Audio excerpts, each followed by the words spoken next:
Good morning to everyone. This is Neelavathi. ఈరోజు మనం చెప్పుకోయే topic వచ్చి ఈజెడ్ నామన్క్లేచర్. అంటే మనం ఈజెడ్ నామన్క్లేచర్ ఎందులో చెప్పుకుంటాము, ఎలా చెప్పుకుంటాం అనేది ఈరోజు మనం తెలుసుకుందాం. ఇప్పుడు వచ్చేసరికి ఈజెడ్ ఎక్కడ మనం మాట్లాడుతాం అంటే డయాస్టీరియోమర్స్లో.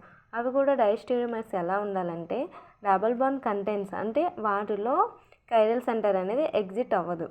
అలాంటి వాటిలో ఈజెడ్ నామన్క్లేచర్ మనం చెప్పుకుంటూ ఉంటాం. ఇప్పుడు వచ్చేసరికి ఆల్కిన్స్లో డై సబ్స్టిట్యూషన్ ఉంటే దాంట్లో మనం సిస్ ట్రాన్స్ చెప్తాం. ఇక్కడ దీంట్లో చూసుకుంటే ఈ ఆల్కిన్లో ఇక్కడ CH3 హైడ్రోజన్ అంటే 2 సబ్స్టిట్యూషన్స్ ఉన్నాయి కాబట్టి దీంట్లో మనం సిస్ ట్రాన్స్ చెప్తాం. ఇందులో వచ్చేసరికి CH3 అనేది ఆపోజిట్ సైడ్ ఉన్నది కాబట్టి దీంట్లో మనం ట్రాన్స్ ఆల్కిన్ అని చెప్తూ ఉంటాం.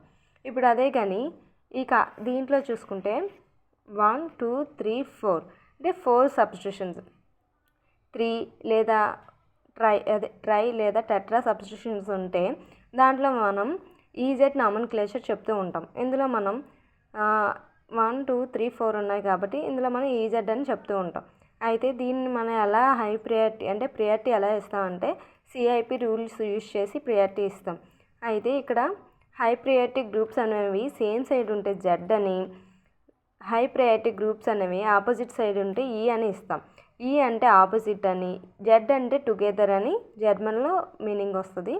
అయితే ఇందులో చూసుకుంటే ఈ కార్బన్కి ఇటు సైడు క్లోరిన్ అటామిక్ నెంబర్ ఎక్కువ, అందువల్ల ఇది 1 ఇది 2. ఇక్కడ బ్రోమిన్ హైడ్రోజన్లో చూసుకుంటే ఇది 1 ఇది 2గా చెప్తాం అనమాట. అయితే నేను కొన్ని ఎగ్జాంపుల్స్ ఇస్తున్నాను, వాటిని ట్రై చేయండి. వీటి ఆన్సర్స్ని నెక్స్ట్ పార్ట్లో డిస్కస్ చేద్దాం. Thank you all.